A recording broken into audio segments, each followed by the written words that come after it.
Bienvenidos y gracias por su sintonía este domingo. Hoy tenemos con nosotros en este show ante usted una de las mejores abogadas aquí en el estado de la Florida de inmigración y de familia. Y hoy nos vamos a emprender muchas cosas de esa área de las leyes. Con un gran orgullo les presento a la abogada Cristina Lago. Bienvenido, Cristina. Gracias, Ana. Mucho gusto. Un placer estar aquí hoy contigo. Gracias por invitarme. Cristina, es un honor tenerla aquí. La última vez que estaba aquí en este show, estaba aquí con su papá y era muchos años.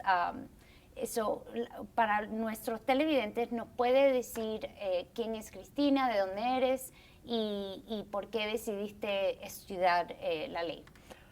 Bueno, la última vez que estuve aquí es cuando empecé a trabajar. Me encantaría recordarme y ver cuándo fue ese momento, pero definitivamente fue hace muchos años. Yo empecé a trabajar hace 12 años como abogada y su papá, que es el abogado Luis Fernández, con quien trabajo desde el principio, y con el abogado Wilfredo Allen, los dos abogados que me abrieron la puerta como abogada cuando empecé con los 28 años y han sido para mí más que mentores, han sido como familia.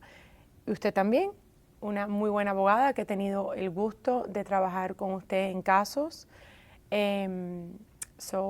Empecé como abogada hace 12 años. Yo creo que mi mamá y mi papá siempre dicen que yo siempre decía que quería ser abogada. Mi papá decía, tienes muchas leyes. Mi familia, mi papá es médico, se llama Vicente Lago, él es gastroenterólogo. Mi abuelo también era médico. Y resultó que mi hermano del medio, Carlos, también fuimos a la escuela de derechos juntos. Yo siempre quise ser abogada. Creo que una de las razones por la cual decidí eso es porque cuando yo era niña, mi papá estaba muy involucrada en todo el tema de Cuba, al igual que tu papá. Entonces me pasé toda la juventud, si no era yendo a protestas, a diferentes eventos para tratar de promover la democracia en Cuba. Crecí en eso. Yo me acuerdo que los domingos yo me sentaba mandábamos Biblias a Cuba, a preparar las Biblias para llevarlas. Teníamos unos videos que los hacíamos aquí para que las personas en Cuba pudieran oír qué es lo que estaba pasando, qué estaban haciendo las personas aquí en Miami para tratar de ayudar a esa causa.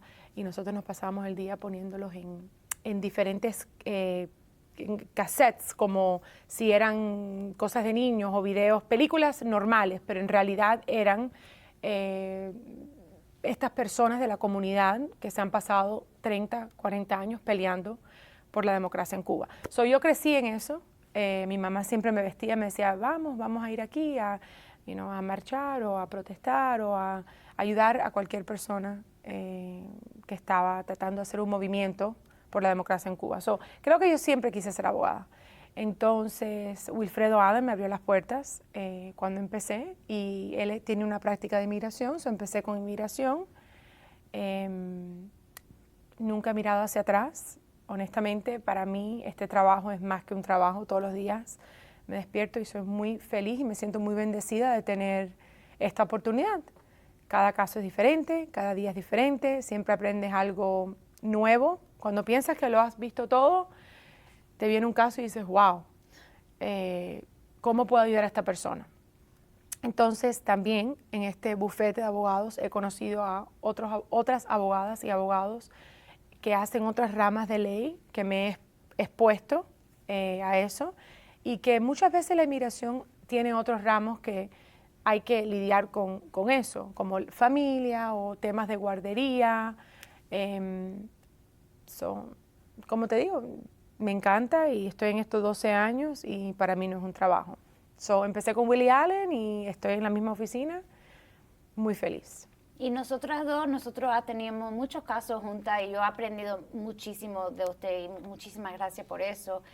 Pero vamos a hablar porque como yo la conozco muy bien, yo sé que si hay un caso que suena muy complicado, usted es la persona que yo lo quiero hacer porque quiero aprender, quiero ver qué podemos hacer para ayudar a esta persona.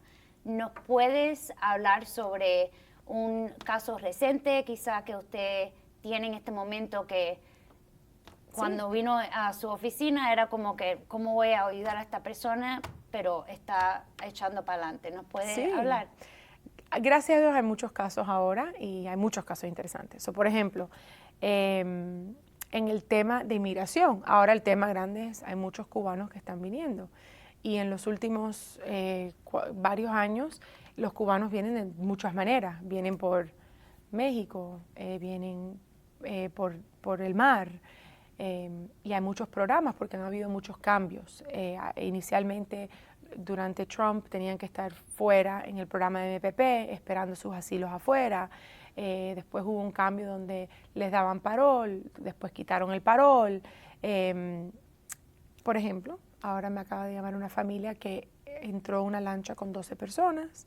Este señor es un poco interesante porque él era residente de los Estados Unidos y él volvió a Cuba hace años, tuvo un incidente ahí que no lo dejó salir de Cuba y perdió su residencia americana. Pero decidió venir ahora en lancha. No puedo entrar mucho en detalles, pero ahora tenemos que lidiar con eso, porque y ese es un caso con diferentes elementos, ¿verdad? Porque ahora volvió a entrar. ¿Cómo vamos a argumentar para tratar de preservarle, si es posible o no, su residencia? Porque estuvo fuera más del tiempo requerido y no hizo, ¿sabes? No hizo ninguna aplicación estando en Cuba diciendo, por estas razones me tengo que quedar y no puedo volver a entrar. Ese va a ser un caso interesante. Ahora mismo, antes de venir aquí, estaba trabajando un caso de una muchacha que es colombiana y también tiene nacionalidad venezolana. Y esto es por la cual te menciono que la parte de familia también entra en estos casos migratorios, porque ella estuvo casada con un señor que era residente, era cubano, pero residente, y inicialmente pusieron todos sus papeles por medio de matrimonio. Desafortunadamente, el señor no fue a la entrevista de la residencia de la esposa. Al no ir, entonces, bueno, se negó, pero hablando con ella, y ella contándome su historia, ella le había puesto una orden de restricción durante el matrimonio porque desafortunadamente fue una relación tóxica, abusiva, emocionalmente abusiva y físicamente abusiva.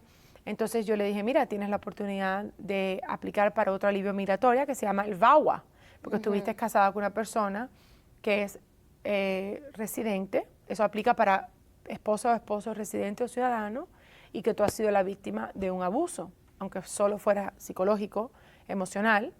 Entonces le terminé su aplicación porque es una aplicación bastante detallada, porque requiere probar que el matrimonio se entró en buena fe, entonces hay que probar el abuso.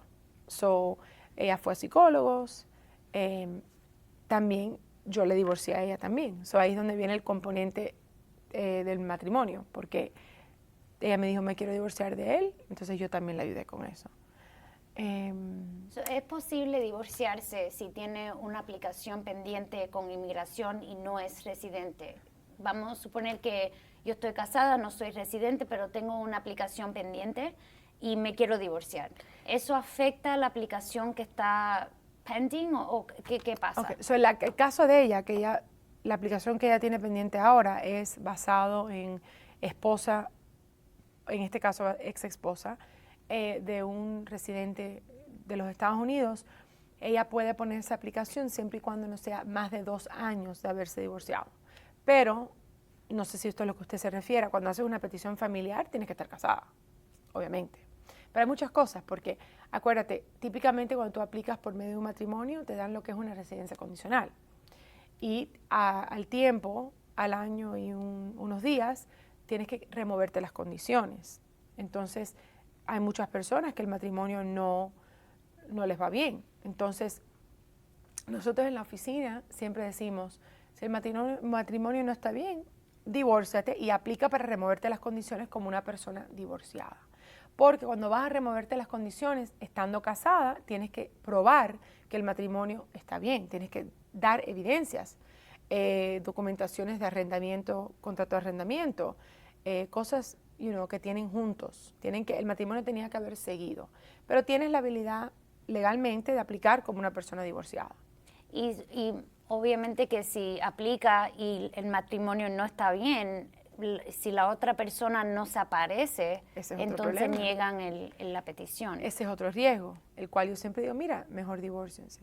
Porque al final del día lo que inmigración le importa es que el matrimonio se entró en buena fe. So, tienes que tener tus documentaciones. Pero mira, ahora acabo de terminar una visa de un señor colombiano que va a trabajar en una corporación aquí en Miami. Y él estuvo muy feliz, fue a la entrevista el otro día. Es una visa O, basado en su experiencia, porque él trabajó mucho tiempo por Sony y no fue de lo más bien. Fue un proceso bastante directo, pues él tenía muchas evidencias, el expediente era muy grande, pero me gustó ver ese proceso hasta el final con la embajada en Colombia y todo, y ya entró y va a empezar a trabajar. So, hacemos un poco de todo en la oficina, casos de deportación, casos afirmativos, pero ahora hay muchos cubanos,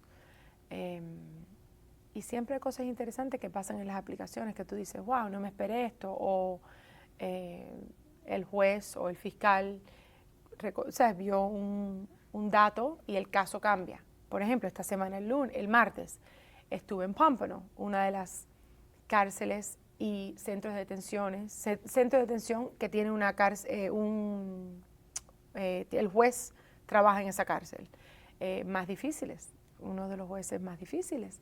Y esta muchacha es hondureña, ha estado aquí mucho tiempo, tiene 4 hijos. O sea, estos son los casos más difíciles, ¿verdad? Uh-huh.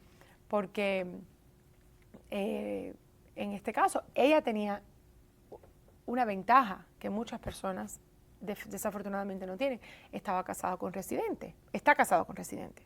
So, actualmente, ella va a poder aplicar, aunque entró por la frontera. So, eso fue algo que hizo Obama hace tiempo, que fue una buena ley, que aunque tú entres por la frontera, si tú estás casado con residente o ciudadano, tú puedes aplicar por lo que se llama una I-601A, que es un waiver, como un perdón para personas que entraron por la frontera, pero tienes que enseñar y probar que va a haber mucha dificultad, unas circunstancias extremas, uh-huh.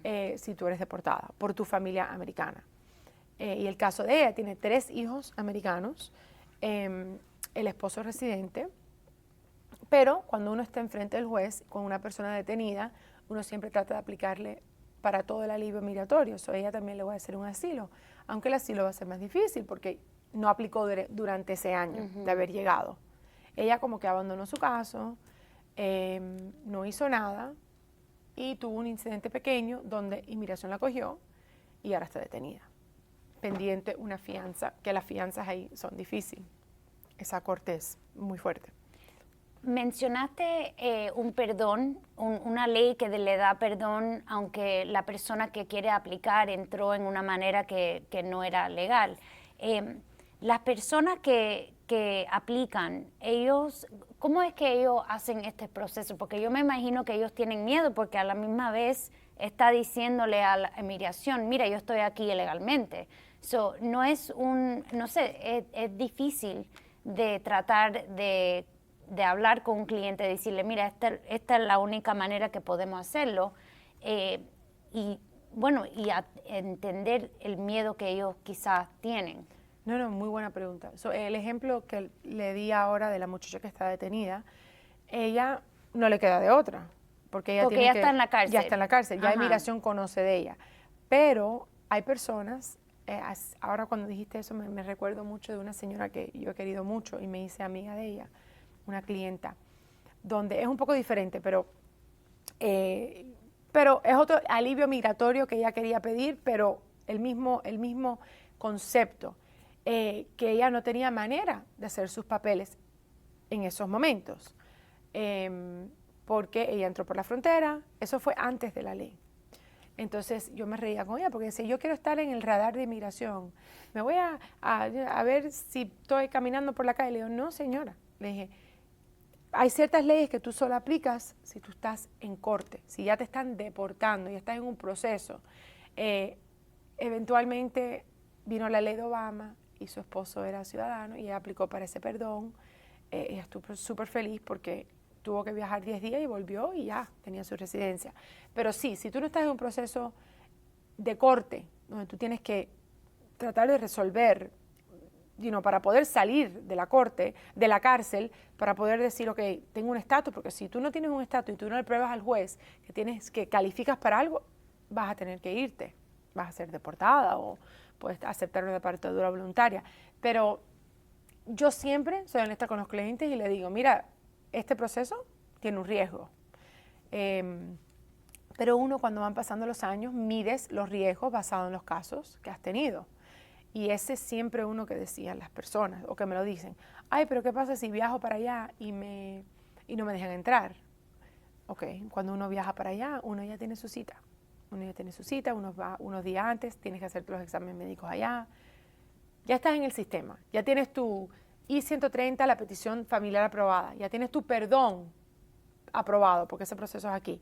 Vas simplemente para la entrevista de residencia para entrar. Y tiene que hacerlo en el país de donde usted... Sí, okay. Sí, es un proceso interesante. Esa fue el perdón, la I-601A. Sí, siempre un riesgo, pero a mí me gusta ser súper claro con las personas, para que ellos entiendan cuál sería el proceso, cuáles son los riesgos, y ellos tomen su decisión.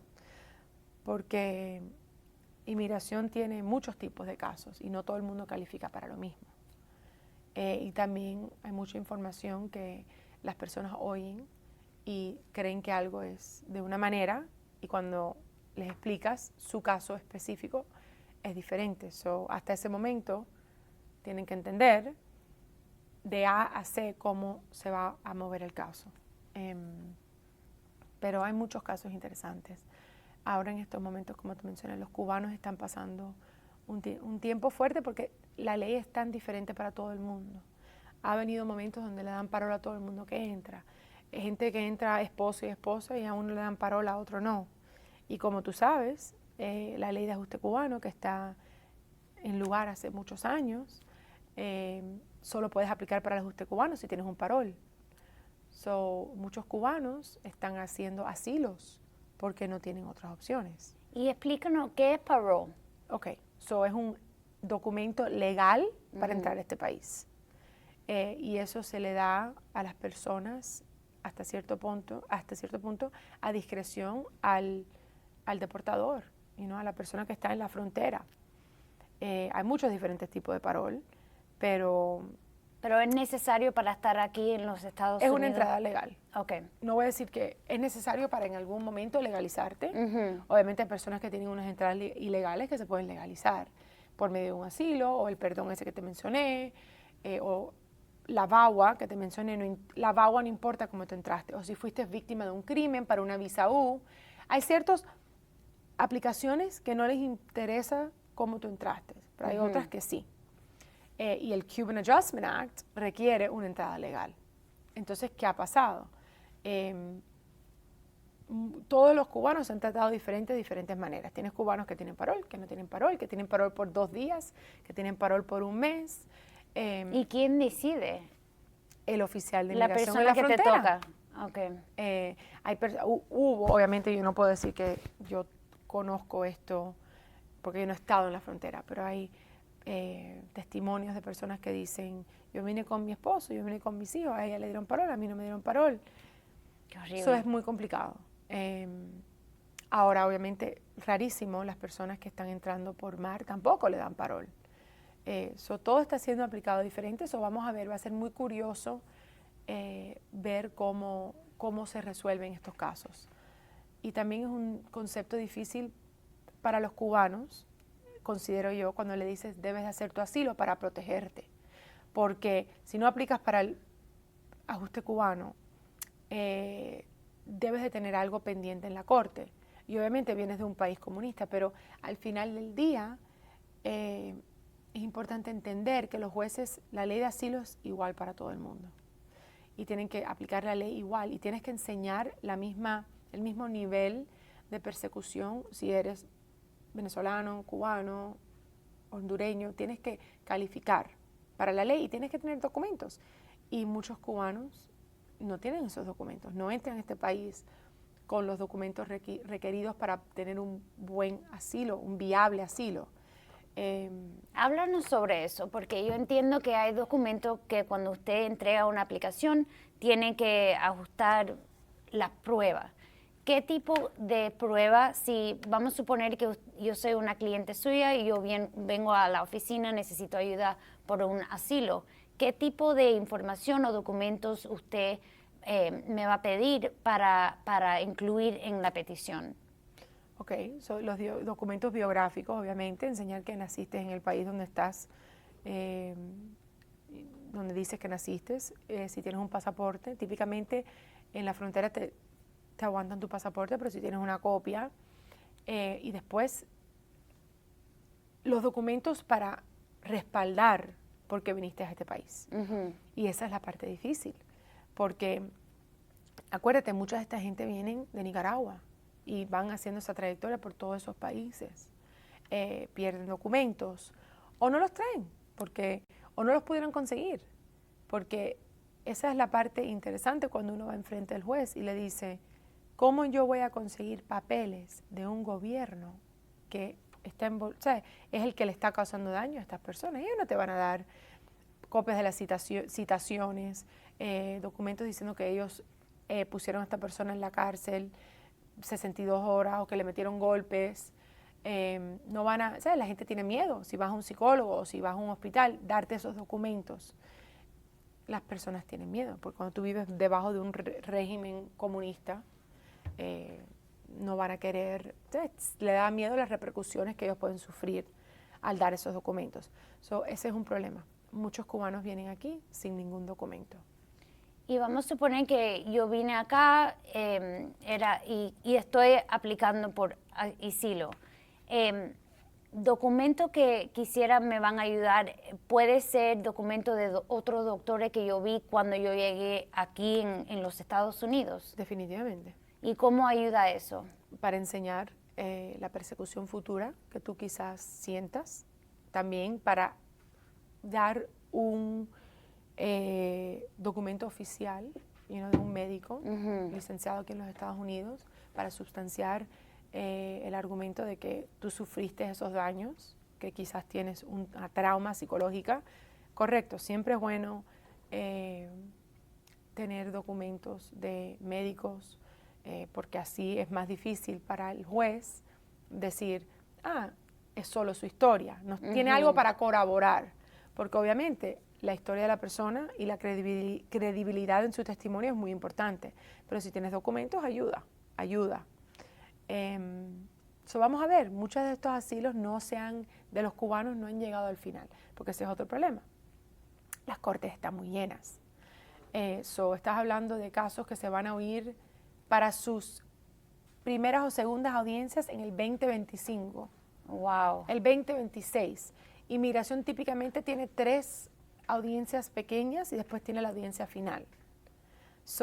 ¿Y eso, audiencia pequeña, qué son? Son para asegurarse la persona donde está viviendo. Eso es como un check-in, no es el juicio, pero es como van adelante del juez. Sí, van delante del juez para asegurarse de que están siguiendo las normas de los Estados Unidos, no han sido arrestados, están respondiendo a las cortes, están presentes, sus direcciones están correctas, un update a la corte. ¿Y qué pasa si no va?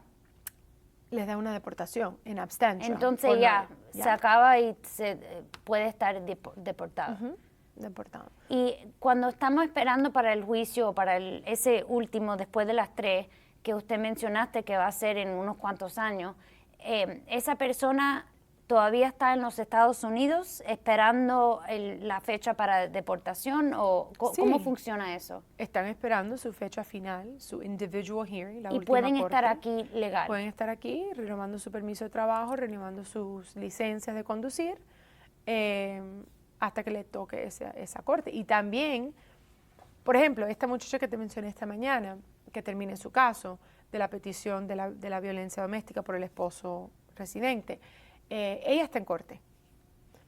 Cuando yo vaya a corte, y ella tiene varias cosas, porque siempre es bueno, para defender a tu cliente bien, aplicarle para todo lo que posiblemente califique para ayudarla. Ella está en corte. Ella tiene una corte que le va, creo que es en diciembre.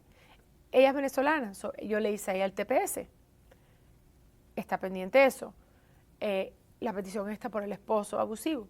Está pendiente eso. Cuando yo vaya a esa corte, y le voy a hacer un asilo también a ella, para protegerla. Cuando yo vaya a esa corte, le voy a decir al juez, tiene TPS pendiente, tiene la aplicación de violencia doméstica, y él no la puede aportar. Él no puede aportar. Él tiene que esperar hasta que haya una decisión por todo. Sí, porque esas dos aplicaciones que mencioné, el TPS y lo de la VAWA, es con UCIS, con ¿Qué es eso? las oficinas de inmigración. Ok. Hay muchas diferentes jurisdicciones en inmigración y la única persona que te puede deportar, y si tú tienes una entrada por la frontera, sí, te coge inmigración, te ponen en corte. Pero las aplicaciones afirmativas se hacen con United States Citizenship and Immigration. Es un servicio que, sabes, que la gente paga sus aplicaciones, las personas pagan sus aplicaciones, y entonces el juez tiene que esperar para ver cómo terminaron esos casos. Y cada uno. ¿Ya? Puede ella, a mí, que lo he mencionado antes, porque la verdad que lo aprecio mucho, lo quiero mucho, Wilfredo Allen siempre me decía, cuando yo era un poquitico más joven, un poquitico menos paciente, me decía, inmigración tienes que tener paciencia. Tú tienes que saber llevar a tu cliente quizás por aquí, quizás por aquí, quizás por allá, hasta que se le abra un camino. Exactamente lo que él y yo siempre hablamos en referencia a los cubanos. Esto no se puede quedar así con los cubanos. Hay casos ahora que están en la Corte Suprema de la Florida, diferentes casos que estamos pendientes para decir, espérate, vamos a arreglar este tema de los cubanos, porque estamos tratándolos todos tan diferentes.